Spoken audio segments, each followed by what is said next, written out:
Mr Chair. The Honourable Maggie Berry.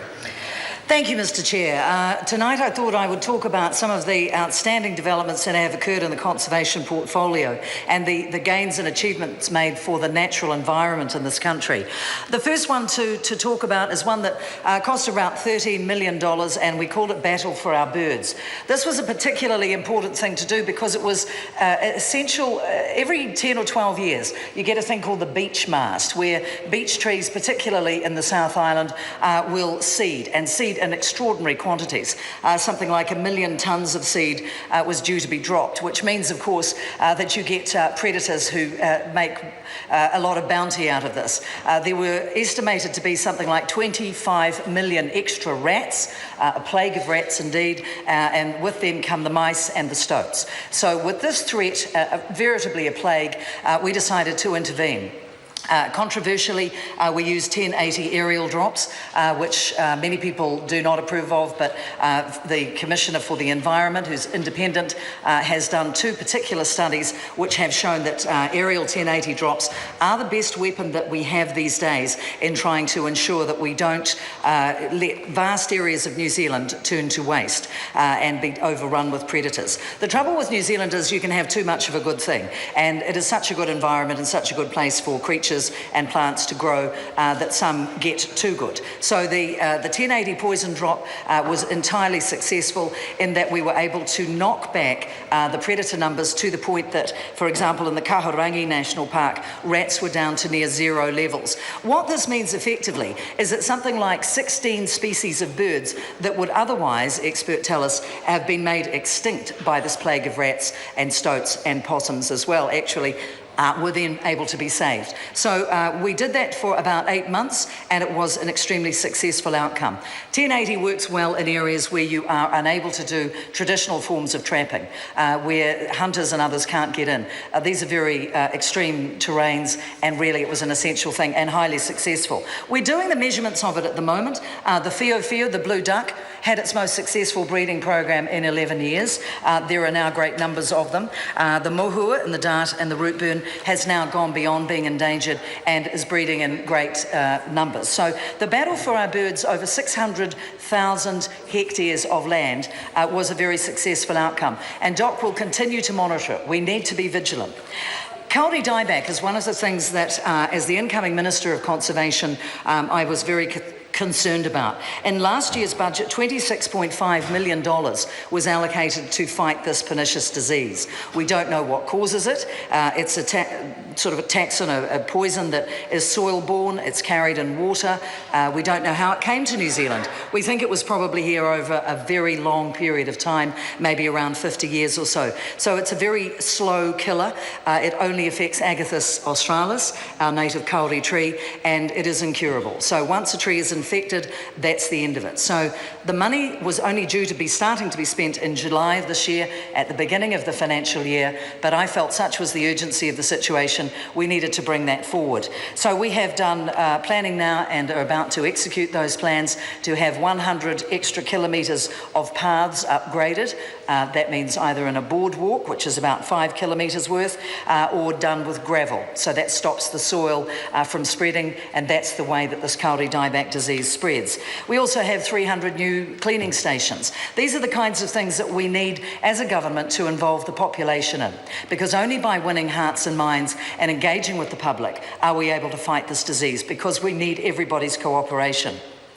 Stewardship land is an issue which is about protecting our special places. Our natural environment is under threat by predators, as I've outlined, but it is also, it is graded in different layers of protection. And Jan Wright, the Parliamentary Commissioner for the Environment, had identified that in her view, the stewardship land was not being protected to an adequate level. So we've reclassified some of it, and about a month ago, we finalised plans for the Aotea Conservation Park, which is is on Great Barrier Island. So I was able to go over there and open that park. And what the park has done is it's not contiguous, but you have a large area of land. It adds up to about 42% of Great Barrier Island.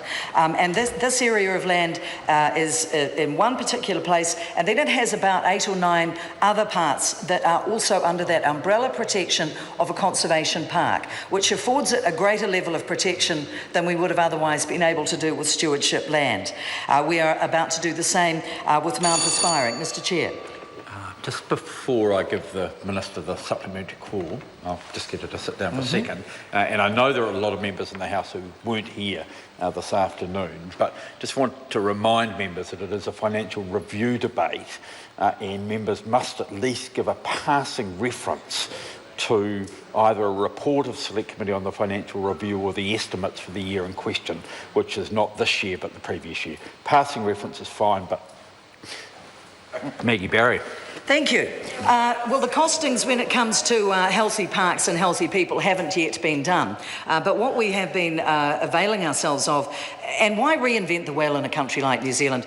We have gone to Korea, we've gone to the United States, and we've gone to Australia and received figures from them which are being considered now in terms of forming some legislation which will be going to Select Committee in due course. But again, it's what I was saying about classification and stewardship land.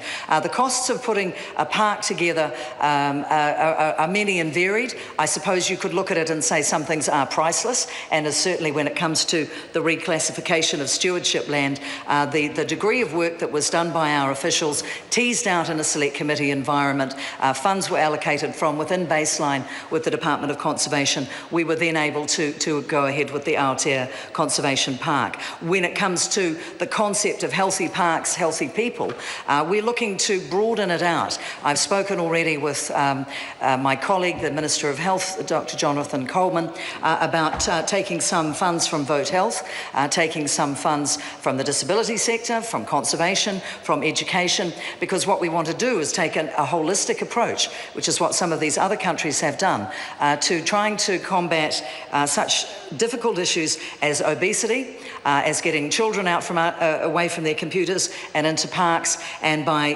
introducing them to the environment and introducing them to the notions and concepts of conservation, their lives will be considerably enriched. And as a government and as the Minister of Conservation, those are the sorts of initiatives that I'm planning for now. When it comes to the money that we have allocated, and there's, as I said earlier, 26.5 million from Kauri dieback, for example, that money needs to be allocated in a way that is in keeping with our policy framework and also the needs of the trees themselves.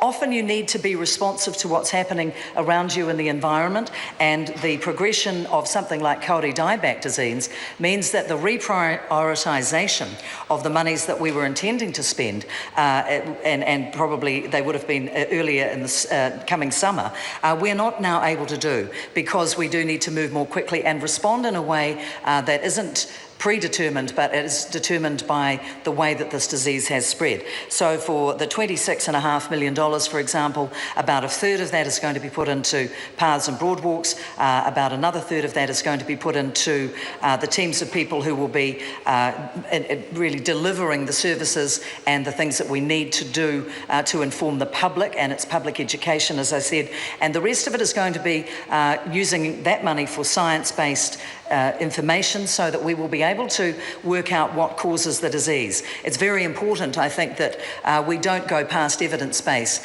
and from my perspective as the Minister, it's enabling me to reach out further, involving people like Sir Peter Gluckman, the Prime Minister's Chief Science Advisor, Scion Research, and directing them to give us the evidence that we need to make the decisions to apportion the funds, so that they will be most effective and that they will be able to do what needs to be done. I suppose when it comes to birds in particular, when you look at what's happening to our iconic kiwi, the funds that have been put forward there are adequate, but we need to do more. I remain hopeful that I will be able to prevail in the budget round and get some more money to bring together a really strategic plan that will enable our Kiwi population to stop the decline. At the moment, it's declining at a rate of about -2% a year. We need to get that up to +2%. We're working with various organisations, the Next Foundation, Kiwis for Kiwis, and so forth, as a collaborative process. Partnerships with individuals, with philanthropists and with others will be the thing that I think will, as a nation, enable us to do what needs to be done. As I've said, it isn't just up to a government, it isn't just up to a single department. So while the Department of Conservation is putting not inconsiderable funds, for example, into saving kiwis, we're also putting it into management of weeds, and when it comes to wilding pine control, we are collaborating with regional authorities and local authorities as well to ensure that they match the funding government is putting in to halt the spread of wilding pines, which, if unchecked in the next 25 years, will take up nearly a quarter of our landscape. They are choking productive farmland, they are smothering and suffocating our native plant species, and they need to be stopped. But when we allocate money in a budget sense, which we have been doing over the years, we recognise that it isn't at the level that it needs to be, and so we are working in collaboration. Thank you.